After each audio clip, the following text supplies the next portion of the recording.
Mekah dan 10 tahun di Madinah, yaitu setelah lengkap wahyu itu diturunkan Tuhan. Di ujung ayat disebutkan bahwa kedatangan malaikat-malaikat dan ruh itu dengan izin Tuhan ialah karena akan menyampaikan pokok-pokok dari tiap-tiap perintah. Setiap perintah akan disampaikan kepada Rasul Sallallahu Alaihi Wasallam.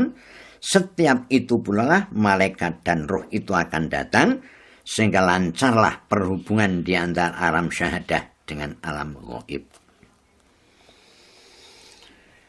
Salamun hiya hatta matla'il fajr. Sejahteralah dia sehingga terbit fajar.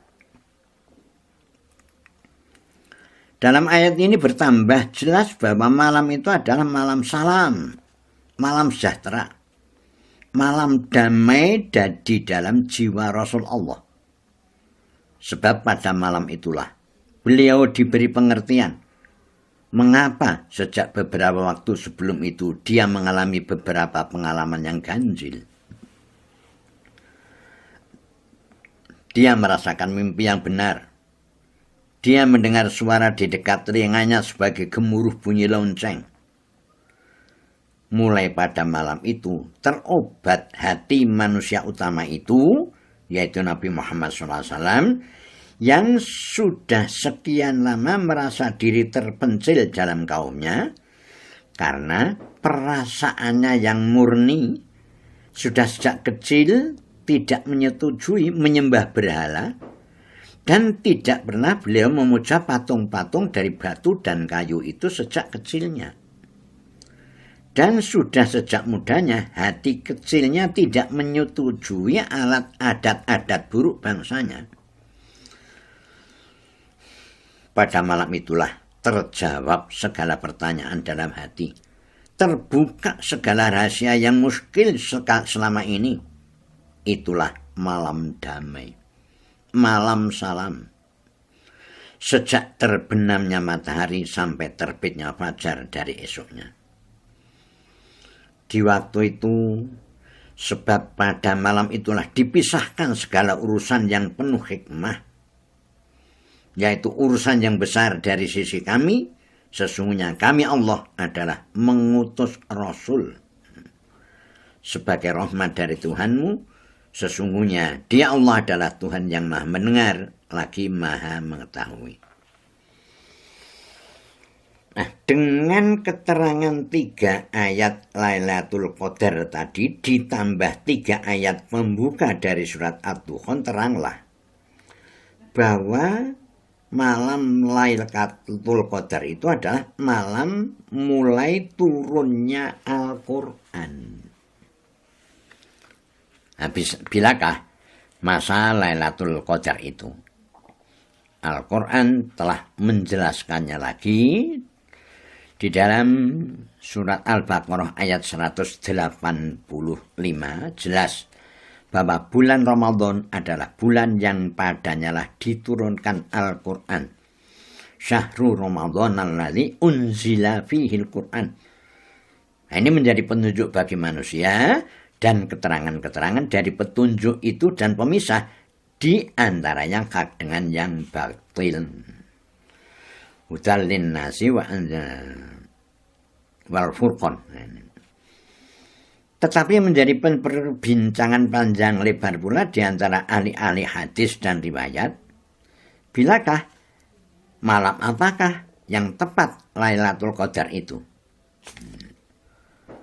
Sehingga di dalam kitab Al-Fathul Bari, syarah Bukhari dari Ibnu Hajar Al-Asqalani yang terkenal itu, disalinkan beliau tidak kurang dari 45 qaul tentang malam terjadinya Lailatul Qadar.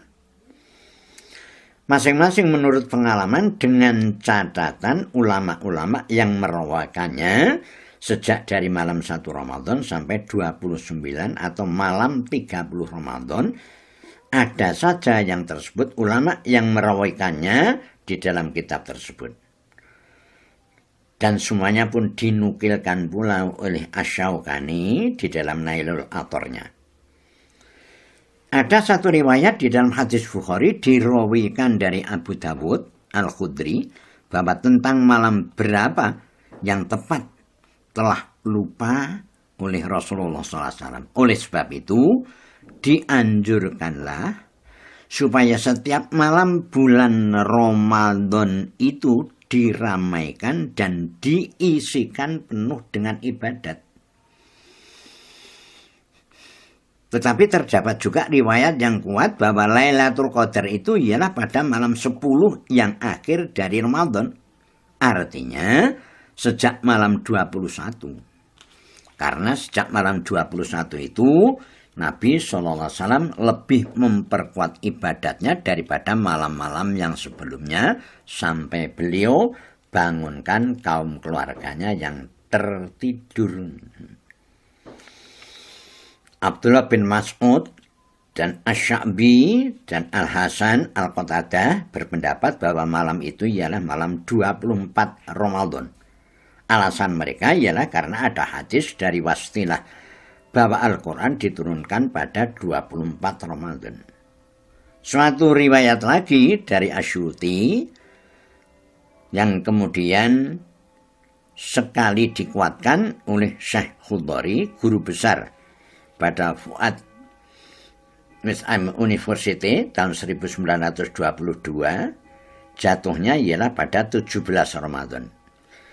Orang yang berpegang pada 17 Ramadan ini mengambil istimbat daripada surat Al-Anfal ayat 41, A'udzubillahi minasyaitonirrajim, wa ma anzalna 'ala abdina yaumal furqan yaumal taqal jam'an. Dan apa yang kami turunkan kepada hamba kami pada pemisahan, hari bertemunya dua gulungan. Hari bertemu dua gulungan ialah dalam peperangan Badr pada 17 Ramadan. Sedang hari pemisah ialah hari turunnya Al-Quran yang pertama, yang disebut juga malam yang diberi berkat sebagai tersebut di dalam surat Ad-Dukhan ayat 44.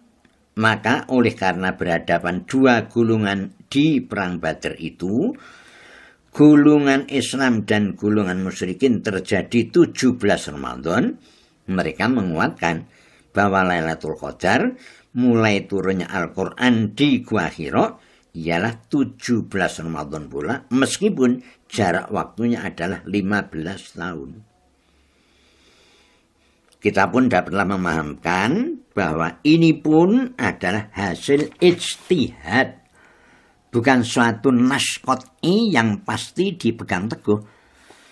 Sebab Nabi SAW menyuruh memperhebat ibadat setelah 10 hari yang akhir bulan Ramadan, bukan pada 17 Ramadan. Menurut keterangan Al-Hafidz Ibnu Hajar juga, di dalam Fathul Bari, setengah ulama berpendapat bahwa malam Lailatul Qadar yang sebenarnya itu hanyalah satu kali saja, yaitu ketika Al-Quran mulai pertama turun. Adapun Lailatul Qadar yang kita peringati dan memperbanyak ibadat pada tiap malam hari bulan Ramadan itu ialah untuk memperteguh ingatan kita kepada turunnya Al-Quran. Sudah terang, malam itu pasti terjadi di dalam bulan Ramadan. Kita hidupkan malam itu, mengambil berkat dan sempurna dan memperbanyak syukur kepada Allah, karena bertepatan dengan malam itulah Al-Quran mulai diturunkan Allah.